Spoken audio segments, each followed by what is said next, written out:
السلام علیکم dear students, آج ہم نیکسٹ چیپٹر سٹارٹ کرنے لگے ہیں نوائز ان دا انوائرمنٹ، یعنی ماحول میں شور۔ تو اس کے ٹوٹل 8 پیراگراف ہیں۔ آج ہم ان 8 میں سے 4 پیراگراف پڑھیں گے۔ جیسا کہ ڈیئر اسٹوڈنٹس، جیسا کہ آپ کو پتہ ہے کہ آلودگی کی کئی قسمیں ہیں، ان میں سے ایک قسم ہے شور کی آلودگی، یا دوسری صورت میں سے کہتے ہیں صوتی آلودگی۔ تو پیج نمبر 112 ہم شروع کرتے ہیں۔ Noise pollution is defined as any form of noise that disrupts the normal functioning of life، یعنی صوتی آلودگی سے مراد شور کی وہ صورت جو زندگی کی معمول کی سرگرمیوں میں خلل ڈالے۔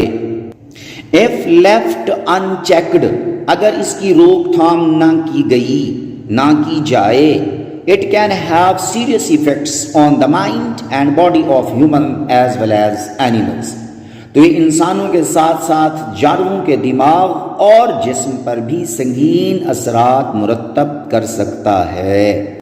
Is it clear کہ اس کو روکنا اشد ضروری ہے، شور پر قابو پانا اشد ضروری ہے۔ Noise pollution is one of the biggest sources of discomfort, stress and nuisance in Pakistan۔ صوتی آلودگی پاکستان میں بے آرامی، دباؤ اور تکلیف کی وجوہات میں سے ایک بڑی وجہ ہے۔ In urban areas and big cities, noise pollution has reached dangerous level۔ شہری علاقوں اور بڑے بڑے شہروں میں شور کی آلودگی خطرناک سطح تک پہنچ چکی ہے۔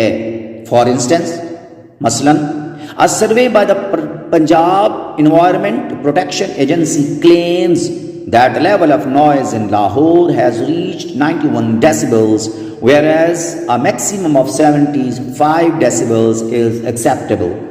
یعنی پنجاب ایجنسی برائے تحفظ ماحولیات، پنجاب انوائرمنٹل پروٹیکشن ایجنسی، یعنی پنجاب ایجنسی برائے تحفظ ماحولیات کے ایک سروے میں یہ دعویٰ کیا گیا ہے لاہور میں شور 91 ڈیسیبل، یہ ڈیسیبل سے مطلب یعنی آواز کی شدت کو ماپنے کا جو یونٹ ہے وہ ڈیسیبل ہے، اس کی سطح تک پہنچ چکا ہے، جبکہ زیادہ سے زیادہ 76 ڈیسیبل قابل قبول ہے۔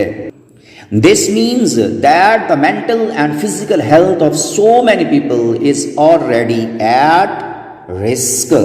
اس کا مطلب یہ ہے کہ بہت سے لوگوں کی ذہنی اور جسمانی صحت پہلے ہی خطرے سے دوچار ہے۔ Major causes of noise pollution in Pakistan are road traffic, construction sites, careless use of electronic appliances and loud speech patterns۔ یعنی پاکستان میں شور کی آلودگی کی بڑی وجوہات میں سڑک پر چلنے والی ٹریفک، تعمیراتی مقامات، برقی آلات کے بے دریغ بے دھڑک استعمال اور اونچی آواز میں بولنا شامل ہے۔ Noise coming from different modes of transport, vehicles, airplanes, trains, ships, proves to be highly stressful for human communities۔ آمد و رفت کے مختلف ذرائع جیسے گاڑیاں، ہوائی جہاز، ریل گاڑیاں، بحری جہازوں سے پیدا ہونے والا شور انسانی آبادی کے لیے انتہائی پریشان کن ثابت ہوتا ہے۔ With the population growth and development in urban areas, the vehicular traffic has also multiplied۔ آبادی کے بڑھنے اور ترقیاتی کاموں کے ساتھ ہی گاڑیوں پر مشتمل ٹریفک بھی بہت بڑھ چکی ہے۔ This has given rise to immense noise pollution, largely in the form of unwarranted honking by drivers۔ اس وجہ سے ڈرائیوروں کی طرف سے بڑی حد تک بلا روک ٹوک ہارن بجانے کی وجہ سے شور کی آلودگی میں بے پناہ اضافہ ہو رہا ہے۔ Also, the mushroom growth of residential colonies near airports and railway stations has exposed residents to permanent and unavoidable source of noise pollution۔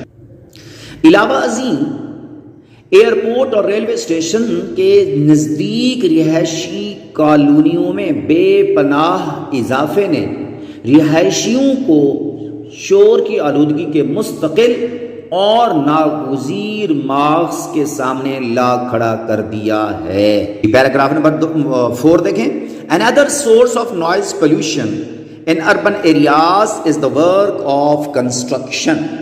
شہری علاقوں میں صوتی آلودگی کی ایک اور بڑی وجہ تعمیراتی مقامات پر ہونے والا کام ہے۔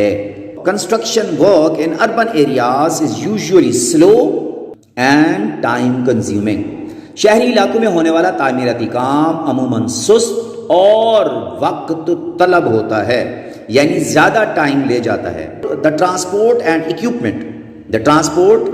and equipment used at construction sites, its grilling, piercing sound is a big source of noise pollution۔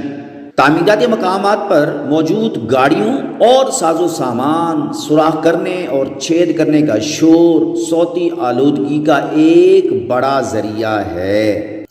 It not only disturbs the general public but also affects construction workers by causing fatigue۔ یہ شور نہ صرف عام لوگوں کو پریشان کرتا ہے بلکہ وہاں کام کرنے والے لوگوں میں بھی ذہنی تھکان کا موجب بن کر اس پر اثر انداز ہوتا ہے۔